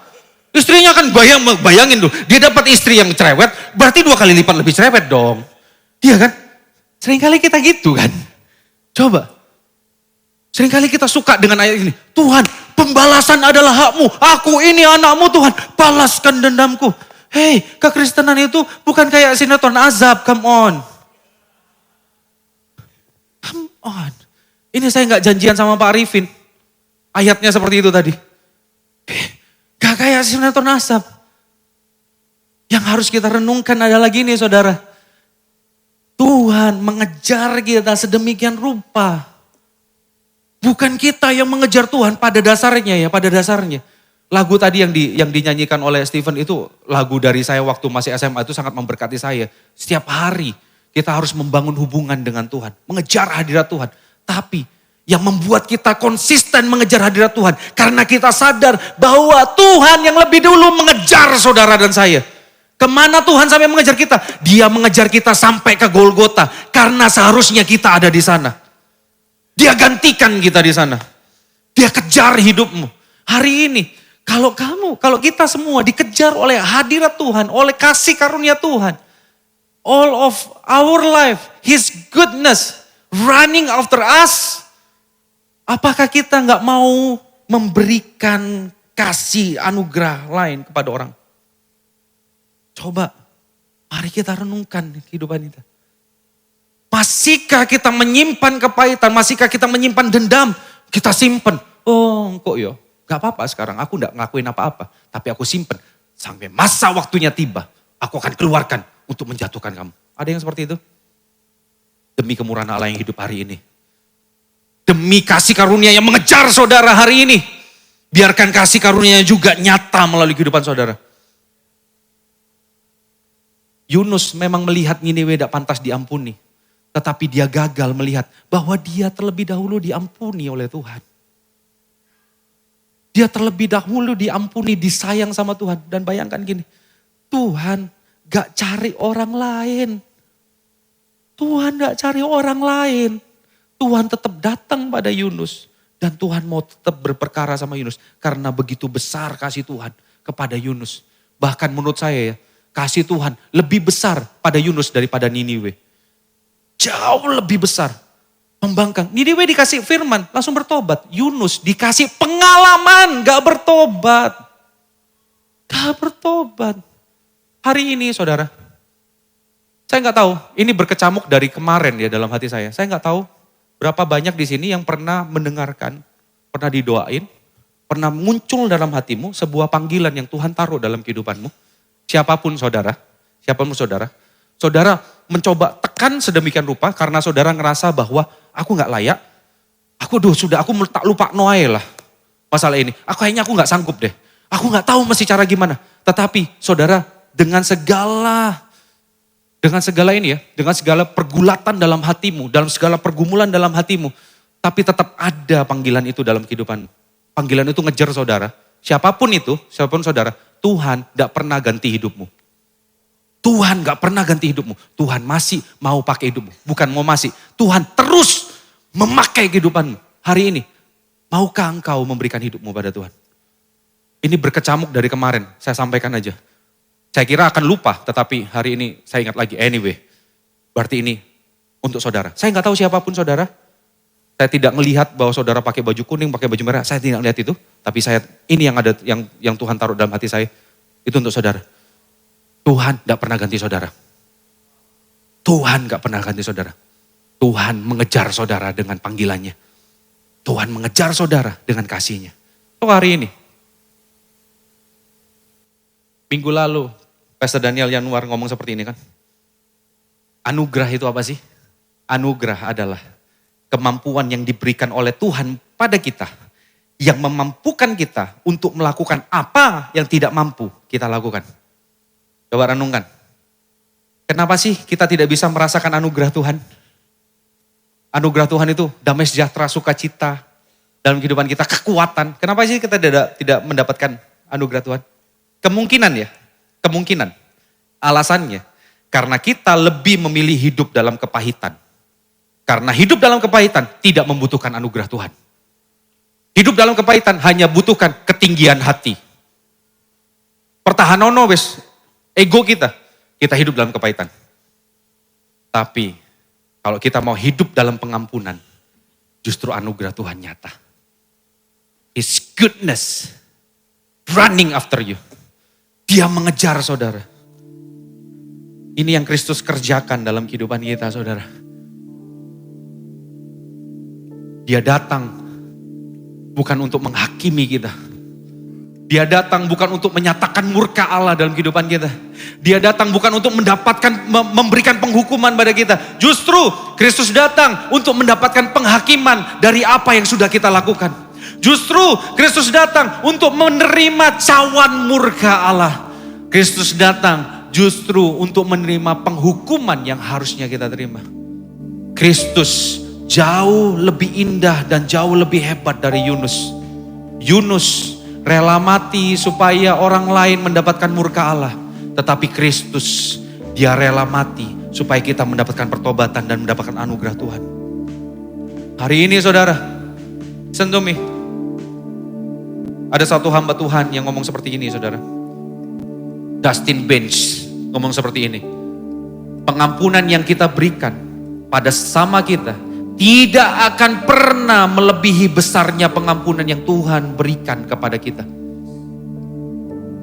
Artinya seperti ini. Tidak ada dosa yang orang lain lakukan kepadamu yang jauh melebihi dosamu kepada Tuhan. Tuhan mengampuni kita. Tuhan mengejar kita dengan kasih karunia-Nya. Tuhan mengejar kita dengan kebaikannya. Tetapi masakan kita mau hidup di dalam kepahitan? Tuhan janjikan pemulihan dalam kehidupanmu. So, let it go. And let God lead your way.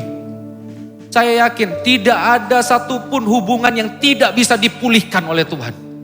Saya yakin tidak ada lembah yang terlalu dalam yang tidak bisa tangan Tuhan menjangkau saudara dan saya. Tidak ada kondisi yang begitu hancur sehingga Tuhan tidak bisa merubah dan memulihkan kehidupan kita. Hari ini, saya nggak tahu apa yang terjadi dalam kehidupanmu. Tapi ini kabar baiknya, Dia datang mengambil kehancuranmu. Maukah engkau menerima pemulihan dari Dia? Maukah engkau melepaskan pengampunan kepada saudaramu, kepada pasanganmu, kepada saudaramu yang lain, pada orang tuamu, pada siapapun? Maukah engkau melepaskan pengampunan? Karena Tuhan lebih dulu mengasihi saudara dan saya. Hari ini, saya yakin dan percaya Tuhan bekerja dalam kehidupanmu. Saya yakin dan percaya Tuhan mengubah hatimu. Memunculkan sebuah gejolak dalam hatimu. Datang pada Dia dengan segala kerapuhan kita. Dan Dia sanggup memberikan anugerahnya supaya kita bisa mengampuni.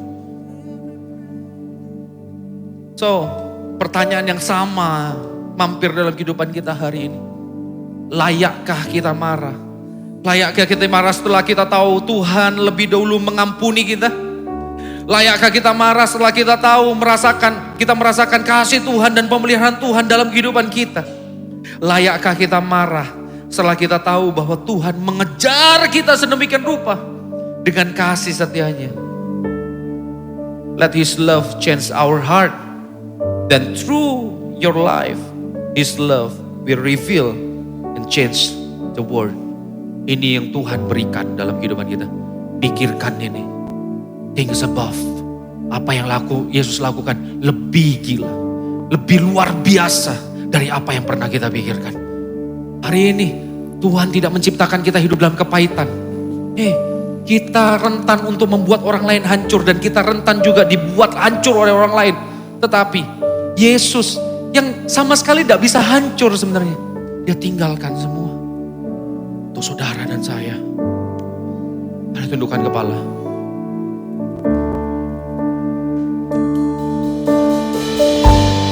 All my life you have been faithful. All my life you have been so good. With every breath that I am able, I will sing of the goodness of God. All my life you have been faithful. All my life you have been so good. With every breath that I am able, I will sing of the goodness of God. All my life you have been faithful. All my life you have been so good. With every breath that I am able, I will sing of the goodness of God. Your goodness is running after me. Your goodness is running after me. With my life laid down, I surrender now. I give you everything. Your goodness is running after me. Your goodness is running after me. Your goodness is running after me. With my life laid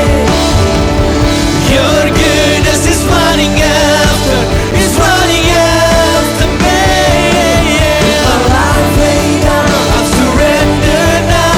I give you everything. Your goodness is running after me. Your goodness is running after me. Your goodness is running after me. Come on. With my life laid down, I'm surrendered now. I give you everything. Your goodness is running after me.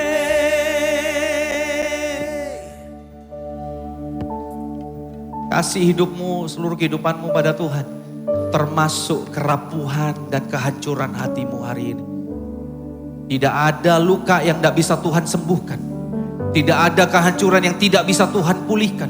Tidak ada kondisi yang terlalu buruk, yang terlalu akut, yang tidak bisa Tuhan pulihkan hari ini. Lay down semuanya kepada Tuhan. Setiap nafas kita, kehidupan kita, biar Tuhan yang berdaulat penuh. Pikirkan apa yang Tuhan sudah kerjakan dan sudah selesaikan di atas kayu salib. Dia mengejar kita sampai ke Golgota, yang seharusnya kita ada di sana. Tetapi dia gantikan dengan hidupnya yang begitu mulia. Hari ini saudara, siapapun saudara hari ini yang mengalami mungkin luka, mungkin hancur hatimu. Bertahun-tahun kamu mendengar ngomongan soal ini, saudara mendengarkan ngomongan soal ini untuk pengampunan dan segala macam. Tapi hari ini sama seperti Tuhan datang kepada Yunus dan memulihkan hatinya. Hari ini Tuhan juga datang dalam kehidupanmu dan dia mau memulihkan kehidupan. Siapapun engkau, taruh tangan saudara di dada. Saya mau berdoa buat saudara. Saya mau berdoa buat saudara hari ini Tuhan. Dengan segala kerendahan hati kami, dengan segala kerapuhan kami, dengan segala ketidakmampuan kami datang padamu Tuhan. Biar kami melihat apa yang Tuhan sudah selesaikan dan kerjakan di atas kayu salib. Karena Engkau terlebih dahulu mengampuni kami. Dan kami percaya ketika kami hidup di dalam kerajaan, kuasa yang sama yang membuat Yesus mengatakan bahwa ampuni mereka karena mereka tidak tahu apa yang mereka perbuat. Itu nyata juga dalam kehidupan kami. Tuhan, kiranya hidupan kami Tuhan, kami tidak lagi hidup dengan kekuatan kami. Kami tidak lagi hidup dengan pemikiran kami. Kami hidup dengan kekuatan dan anugerah darimu. Sepanjang kehidupan kami menjadi pemberita Injil. Buah pikir kami adalah Kristus dan buah bibir kami pun adalah Kristus. Dimanapun kami berada, kasih-Mu nyata. Karena kami percaya, Your love change our heart, change our life, and through our life, we will change the world. Your love will change the world, Lord. Terima kasih buat semuanya. Kami mengucap syukur padamu. Kami percaya pemulihan terjadi. Kami percaya satu kekuatan baru muncul dalam kehidupan kami. Bukan karena kami hebat, tetapi karena Engkau yang bekerja di dalam kehidupan kami dan melalui kehidupan kami. Terima kasih Bapa di sorga buat semuanya. Dalam nama Tuhan Yesus kami sudah berdoa dan mengucap syukur. Amin. Kita akan masuk dalam perjamuan kudus saudara. Seberapa banyak saudara yang masih belum menerima roti dan anggur?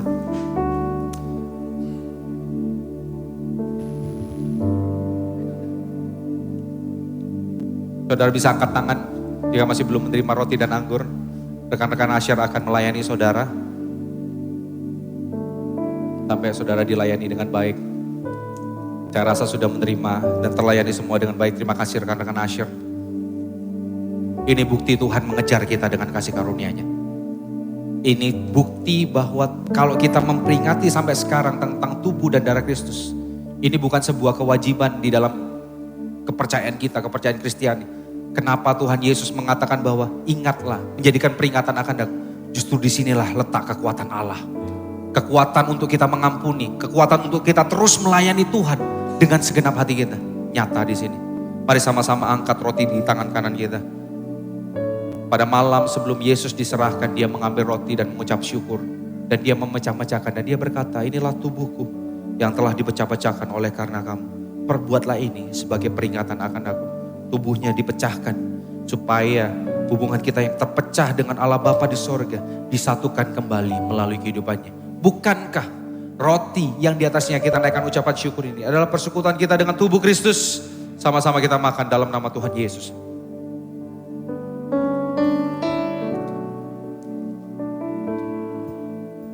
Mari kita angkat cawan yang berisi anggur. Setelah itu dia mengambil cawan yang berisi anggur. Dia menaikkan ucapan syukur. Dan dia berkata, inilah darahku, darah perjanjian yang baru yang telah dicurahkan untuk kamu. Perbuatlah ini sebagai peringatan akan aku. Darahnya tercurah sampai habis supaya kita ditebus dari kehidupan kita yang sia-sia. Penebusan kita bukan dengan emas dan perak, tetapi dengan darah Kristus yang mahal. Oleh sebab itulah dengan darah Kristus ini kita menjadi satu dengan Kristus dan dimampukan untuk menyatakan kasih Allah. Bukankah cawan yang di atasnya kita naikkan ucapan syukur ini adalah persekutuan kita dengan darah Kristus? Mari kita minum sama-sama dalam nama Tuhan Yesus.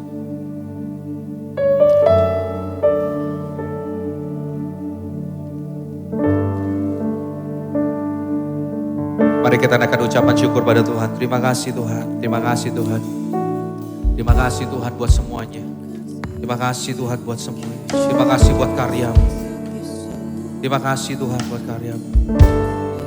Terima kasih buat karya-Mu.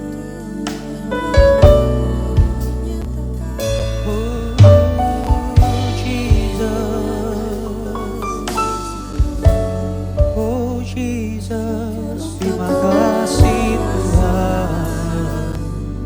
Terima kasih Tuhan. Terima kasih Tuhan.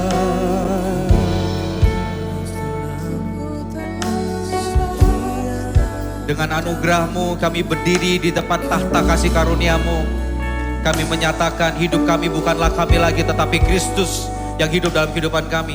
Kemanapun kami melangkah, kami memikirkan apa yang Kristus pikirkan. Kami melakukan apa yang Kristus lakukan. Dan kami memberitakan apa yang Kristus beritakan selama di dunia ini Tuhan. Ini kehidupan kami. Pakai kehidupan kami hanya untuk menjadi kemuliaan alat nama-Mu saja. Kerajaan-Mu dinyatakan melalui kehidupan kami. Jemaat Tuhan, umat tebusan Tuhan, mari sama-sama angkat kedua tangan-Mu. Tuhan memberkati dan melindungi Engkau. Tuhan mengarahkan wajahnya dan memberikan Engkau kasih karunia. Kemanapun Engkau pergi, kasih-Nya, kesetiaan-Nya nyata dalam kehidupan-Mu. Diberkati setiap pekerjaan tangan-Mu. Pelindungan Allah nyata dalam kehidupan-Mu. Kemanapun Kau pergi, Kristus diberitakan. Karakter Kristus makin nyata di dalam kehidupan-Mu. Orang melihat Kristus dan merasakan Kristus. Kasih-Nya tercurah sempurna melalui kehidupan-Mu. Dan setiap orang akan memegang jubah-Mu dan berkata, aku akan menyembah kepada Allah yang Kau sembah. Kami terima berkat ini dalam nama Bapa, Putra dan Roh Kudus. Di dalam nama Tuhan Yesus. Sama-sama yang percaya katakan, amin. Tetap sehat, tetap semangat, tetap jadi berkat. God bless you all. God bless you, Royals. See you next week.